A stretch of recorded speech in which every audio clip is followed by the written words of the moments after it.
ನಿಮಗೆ bottom of the deck ಬಂದಿರುವಂತಹದ್ದು 2 of swords ಬಂದಿದೆ. ಯಾವುದೋ ಕೆಲವು ವಿಚಾರಗಳಲ್ಲಿ ಹೇಗೆ ಡಿಸಿಷನ್ಸ್ ನ ತಗೋಬೇಕು, ಏನ್ ಮಾಡ್ಬೇಕು, ಹೇಗ್ ಮಾಡಿದ್ರೆ ಏನಾಗತ್ತೆ. ಕೆಲವೊಬ್ಬರಿಗೆ 2 ಆಪ್ಷನ್ಸ್ ಗಳಿರುವಂತಹದ್ದು ರೆಪ್ರೆಸೆಂಟ್ ಆಗ್ತಾ ಇದೆ, ಅಥವಾ ಕೆಲವೊಂದು ಆಪ್ಷನ್ಸ್ ಗಳು ನಿಮ್ಮಲ್ಲಿ ಇರುವಂತಹದ್ದು ರೆಪ್ರೆಸೆಂಟ್ ಆಗ್ತಾ ಇದೆ. ಸೊ ಅದಕ್ಕೆ ನಿಮ್ಗೆ ಸ್ವಲ್ಪ ಕಷ್ಟ ಆಗ್ತಾ ಇದೆ. ಕೆಲವೊಂದು ಡಿಸಿಷನ್ಸ್ ಗಳನ್ನ, ನಿರ್ಧಾರಗಳನ್ನ ಮಾಡೋದು ನಿಮ್ಗೆ ಸ್ವಲ್ಪ ಕಷ್ಟ ಆಗ್ತಾ ಇರುವಂತಹದ್ದು ಬಾಟಮ್ ಆಫ್ ದ ಡೆಕ್ ಅಲ್ಲಿ ರೆಪ್ರೆಸೆಂಟ್ ಆಗ್ತಾ ಇದೆ. ನಿಮ್ಮ ಲವ್ ರಿಲೇಶನ್ಶಿಪ್ ಹೇಗಿತ್ತು ಅನ್ನೋದನ್ನ ನೋಡೋದಾದ್ರೆ ಚೆನ್ನಾಗಿ ರೆಪ್ರೆಸೆಂಟ್ ಆಗ್ತಾ ಇದೆ. Ace of cups, queen of wands and magician card ಬಂದಿದೆ. ನಿಮ್ಮ ಲವ್ ಲೈಫ್ ನ ವಿಚಾರವಾಗಿ ಯಾವುದೇ ರೀತಿಯ ಪಾಸಿಟಿವ್ ನಲ್ಲಿ ತೊಂದರೆ ಇದ್ದಿದ್ದು ರೆಪ್ರೆಸೆಂಟ್ ಆಗ್ತಾ ಇಲ್ಲ.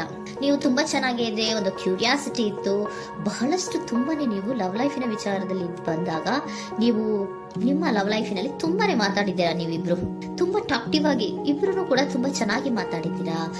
ಅಟ್ ಪ್ರೆಸೆಂಟಿನಲ್ಲೂ ಕೂಡ ನಿಮ್ಮ ಲವ್ ಲೈಫಿನ ವಿಚಾರದಲ್ಲಿ ಯಾವುದೇ ರೀತಿಯ ತೊಂದರೆಗಳು ಕೂಡ ಇಲ್ಲೇನು ರೆಪ್ರೆಸೆಂಟ್ ಆಗ್ತಾ ಇಲ್ಲ.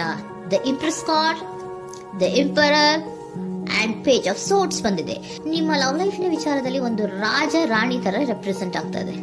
ಇಂಪ್ರೆಸ್ ರೆಪ್ರೆಸೆಂಟ್ ಮಾಡೋದೇನೋ ಕ್ವೀನ್ ಅನ್ನ ರೆಪ್ರೆಸೆಂಟ್ ಮಾಡುತ್ತೆ, ಎಂಪರರ್ ರೆಪ್ರೆಸೆಂಟ್ ಮಾಡೋದೇನೋ ಕಿಂಗ್ ಅನ್ನ ರೆಪ್ರೆಸೆಂಟ್ ಮಾಡುತ್ತೆ. ಒಂದು ರಾಜ ರಾಣಿ ಅನ್ನೋ ತರ, ಒಂದು ಮೇಡ್ ಫಾರ್ ಈಚ್ ಅದರ್ ಅನ್ನೋ ತರ ನಿಮ್ಮ ರಿಲೇಶನ್ಶಿಪ್ ಇರುವಂತಹದ್ದು ಅಟ್ ಪ್ರೆಸೆಂಟಿನಲ್ಲೂ ಕೂಡ ಪ್ರೆಸೆಂಟ್ ಆಗ್ತಾ ಇದೆ. ಈಗಲೂ ಕೂಡ ಚೆನ್ನಾಗೇನೆ ಮಾತಾಡ್ತಾ ಇರುವಂತದ್ದು ಕೂಡ ರೆಪ್ರೆಸೆಂಟ್ ಆಗ್ತದೆ. ನಿಮ್ಮ ಲವ್ ಲೈಫ್ ನ ವಿಚಾರದಲ್ಲಿ ನೀವಿಬ್ರು ಚೆನ್ನಾಗೇ ಇದ್ದೀರಾ, ಮೇಡ್ ಫಾರ್ ಈಚ್ ಅದರ್ಸ್ ಅಂತ ಅನ್ನೋ ತರ ಇದೆ. ನೀವು ಬಹಳ ಶಾಂತತೆಯಿಂದ ಇದ್ರೆ ಅವರು ತುಂಬಾ ಪ್ರಾಕ್ಟಿಕಲ್ ಆಗಿ ಯೋಚನೆ ಮಾಡ್ತಾರೆ. ನೀವು ಒಂದಕ್ಕೊಬ್ರಿಗೂ ಹೊಂದಾಣಿಕೆ ಅನ್ನೋದು ತುಂಬಾ ಚೆನ್ನಾಗಿದೆ, ಯಾವುದೇ ರೀತಿ ತೊಂದರೆ ಇಲ್ಲ. ಈಗಲೂ ಕೂಡ ನೀವು ಆವಾಗ್ಲೂ ಹಿಂದೆನೂ ಮಾತಾಡ್ತಾ ಇದ್ರಿ, ಈಗಲೂ ಕ್ಯೂರಿಯಾಸಿಟಿಯಿಂದ, ಬಹಳ ಇಂಥ್ಯೂಸಿಯಾಸಮ್ ಇಂದ ಈಗಲೂ ಕೂಡ ನೀವು ಚೆನ್ನಾಗೇನೆ ಮಾತಾಡ್ತಾ ಇರುವಂತಹದ್ದು ರೆಪ್ರೆಸೆಂಟ್ ಆಗ್ತಾ ಇದೆ. ಯಾವುದೇ ರೀತಿಯ ತೊಂದರೆಗಳಿಲ್ಲ. ಸೂಪರ್. ಇಮಿಡಿಯೇಟ್ ಫ್ಯೂಚರ್ ಏನ್ ರೆಪ್ರೆಸೆಂಟ್ ಆಗ್ತಾ ಇದೆ? Immediate future the hierophant card, 9 of wands and star card represent ಆಗ್ತಾ ಇದೆ. ಕೆಲವೊಬ್ರು ಲವ್ ರಿಲೇಶನ್ಶಿಪ್ ಅಲ್ಲಿ ಇರುವಂತಹ ಕೆಲವೊಬ್ರು ಮಾತ್ರ ಇಮಿಡಿಯೇಟ್ ಫ್ಯೂಚರ್ ನಲ್ಲಿ ಕೆಲವೊಬ್ರು ಮದುವೆಗಳಾಗುವಂತಹ ಸಾಧ್ಯತೆಗಳು ರೆಪ್ರೆಸೆಂಟ್ ಆಗ್ತಾ ಇದೆ. ಒಂದು ಸೀರಿಯಸ್ ಕಮಿಟ್ಮೆಂಟ್ ಇರುವಂತಹದ್ದು, ಬರೀ ಪ್ರೀತಿ ಮಾಡುವಂತಹದ್ದಲ್ಲ, ಒಂದು ಸೀರಿಯಸ್ ಕಮಿಟ್ಮೆಂಟ್ ಅಲ್ಲೂ ಕೂಡ ಇರುವಂತಹದ್ದು ನಿಮ್ಮ ಲವ್ ಲೈಫಿನಲ್ಲಿ ರೆಪ್ರೆಸೆಂಟ್ ಆಗ್ತಾ ಇದೆ. ಮತ್ತೆ 9 ಆಫ್ ವ್ಯಾಂಡ್ಸ್ ಏನಪ್ಪಾ ಅಂದ್ರೆ, ನೀವು ಇಷ್ಟು ದಿನದಿಂದ ಮಾಡ್ಕೊಂಡು ಪ್ರೀತಿಸ್ಕೊಂಡು ಬಂದಿದ್ವಿ, ಇಬ್ರಿಗೂ ಅಡ್ಜಸ್ಟ್ಮೆಂಟ್ ಇದೆ, ಇಬ್ರಿಗೂ ಹೊಂದಾಣಿಕೆ ಇದೆ, ಏನಾಗುತ್ತಪ್ಪ ಅಂತ ಸ್ವಲ್ಪ ನೀವು ಯೋಚನೆಯನ್ನ ಮಾಡ್ತಾ ಇದ್ದೀರಾ ಈ ಲಾಸ್ಟ್ ಮೂಮೆಂಟ್ ಅಲ್ಲಿ. ಬಟ್ ಯೋಚನೆಯನ್ನ ಮಾಡುವಂತ ಅವಶ್ಯಕತೆ ಇಲ್ಲ. ನಾನು ಇದಕ್ಕೆ ಒಂದು ಕ್ಲಾರಿಫಿಕೇಶನ್ ಕಾರ್ಡ್ ಅನ್ನ ತಗೊಂಡಾಗ ಸನ್ ಕಾರ್ಡ್ ಬಂದಿದೆ. So sun is represented by light. ನಿಮ್ಮ ಲವ್ನಲ್ಲಿ ಒಂದು ಪಾಸಿಟಿವ್ ಲೈಟ್ ಇದೆ. ಸೊ ಹೆದರುವಂತಹ ಅವಶ್ಯಕತೆ ಏನೂ ಇಲ್ಲ. ಸ್ಟಾರ್, ಸನ್ ಬಂತು, ಸ್ಟಾರ್ ಬೇರೆನಾ? ಸ್ಟಾರ್ ನಿಮ್ಮ ಲವ್ ಲೈಫಿನ ವಿಚಾರದಲ್ಲಿ ಸ್ಟಾರ್ ಕೂಡ ಇದೆ. ಕೆಲವೊಬ್ಬರಿಗೆ ಮದುವೆ ಕೂಡ ಆಗುವಂತಹ ಸಾಧ್ಯತೆಗಳು ನಿಮ್ಮ ಲವ್ ಲೈಫಿನ ವಿಚಾರದಲ್ಲಿ ರೆಪ್ರೆಸೆಂಟ್ ಆಗ್ತದೆ. ಯಾವುದೇ ರೀತಿಯ ನೆಗೆಟಿವ್ ಆಗಿರುವಂತಹದ್ದು ಏನೂ ಬಂದಿಲ್ಲ. ಆಲ್ ಪಾಸಿಟಿವ್ ಕಾರ್ಡ್ಸ್ ಬಂದಿದೆ.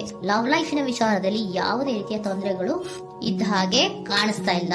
ಬಟ್ ನೀವು ಸ್ವಲ್ಪ ಕೆಲವೊಂದು ಏನ್ ಮಾಡೋದು ಅಂತ ಸ್ವಲ್ಪ ನೀವು ಆಲೋಚನೆಯನ್ನ ಮಾಡ್ತಾ ಇರುವಂತಹದ್ದು, ಸ್ವಲ್ಪ ಕೆಲವೊಂದು ನಿರ್ಣಯಗಳನ್ನ ಮಾಡೋದಕ್ಕೆ ಸ್ವಲ್ಪ ಕಷ್ಟ ಆಗ್ತಾ ಇರುವಂತಹದ್ದು ರೆಪ್ರೆಸೆಂಟ್ ಆಗ್ತಾ ಇದೆ ಅಷ್ಟೇ. ಅಷ್ಟನ್ನ ಬಿಟ್ಟರೆ ನಿಮ್ ಲವ್ ಲೈಫಿನ ವಿಚಾರದಲ್ಲಿ ಯಾವುದೇ ರೀತಿಯ ತೊಂದರೆಗಳೇನು ಇಲ್ಲಿ ರೆಪ್ರೆಸೆಂಟ್ ಆಗ್ತಾ ಇಲ್ಲ. ಏಂಜಲ್ ಗೈಡೆನ್ಸ್ ಏನ್ ಹೇಳ್ತಾ ಇದ್ದಾರೆ? ನಿಮಗೆ ಫಸ್ಟ್ ಕಾರ್ಡ್ ಕೊಟ್ಟಿರುವಂತಹದ್ದು ಏಂಜಲ್ ಗೈಡೆನ್ಸ್ ಅವರು ಇನ್ ದ ನಿಯರ್ ಫ್ಯೂಚರ್, ಸದ್ಯದಲ್ಲಿಯೇ ಎಲ್ಲವೂ ಕೂಡ ನೀವು ಅನ್ಕೊಂಡಿದ್ದ ತರನೇ ಆಗುತ್ತೆ. ಏಂಜಲ್ ಗೈಡೆನ್ಸ್ ಕೊಡ್ತಾ ಇರೋದು ಬಿ ಅಸರ್ಟಿವ್. ಯಾಕೆ ಬಿ ಅಸರ್ಟಿವ್ ಅಂತ ಕೊಟ್ಟಿದ್ದಾರೆ? ಇಲ್ಲಿ ಸ್ವಲ್ಪ ಡಿಸಿಷನ್ಸ್ ನ ಮಾಡೋದು ಕಷ್ಟ ಆಗ್ತಾ ಇದೆ ಅಲ್ವಾ ನಿಮ್ಗೆ, ಸೊ ಎನರ್ಜಿಯಲ್ಲಿ. ಸೊ ಅದಕ್ಕೆ ಹೇಳ್ತಾ ಇದ್ದಾರೆ ದೃಢವಾಗಿರು, ಆತ್ಮವಿಶ್ವಾಸದಿಂದ ಇರು, ಯಾವುದಕ್ಕೂ ನೀವು ಹೆದರ್ಕೋಬೇಡ ಅಂತ ಹೇಳ್ತಾ ಇದ್ದಾರೆ. ಪೀಸ್ಫುಲ್ ರೆಸಲ್ಯೂಷನ್, ಎಲ್ಲವೂ ಕೂಡ ಶಾಂತಿಯುತವಾಗಿಯೇ ಮುಗಿಯುತ್ತೆ, ನೀನೇನಕ್ಕೂ ಯೋಚನೆಯನ್ನ ಮಾಡಬೇಡ.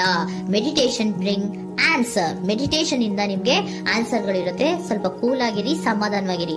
ಲವ್ ಲೈಫಿನಲ್ಲಿ ಯಾವುದೇ ರೀತಿಯ ಹಿಂದೆಯೂ ಇರಲಿಲ್ಲ, ಈಗ್ಲೂ ಇಲ್ಲ, ಮುಂದೆಯೂ ಕೂಡ ನಿಮ್ಗೆ ಯಾವುದೇ ರೀತಿಯ ತೊಂದರೆಗಳು ರೆಪ್ರೆಸೆಂಟ್ ಆಗಿಲ್ಲ. ಖುಷಿಯಿಂದ ಇರಿ. ಕೆಲವೊಬ್ಬರಿಗೆ ಮ್ಯಾರೇಜ್ ಅನ್ನು ಕೂಡ ಇಲ್ಲಿ ರೆಪ್ರೆಸೆಂಟ್ ಮಾಡ್ತಾ ಇದೆ. ಮತ್ತೆ ಕೆಲವೊಬ್ಬರಿಗೆ ಸೀರಿಯಸ್ ಕಮಿಟ್ಮೆಂಟ್ ಸಿಗುವಂತಹ ಸಾಧ್ಯತೆಗಳು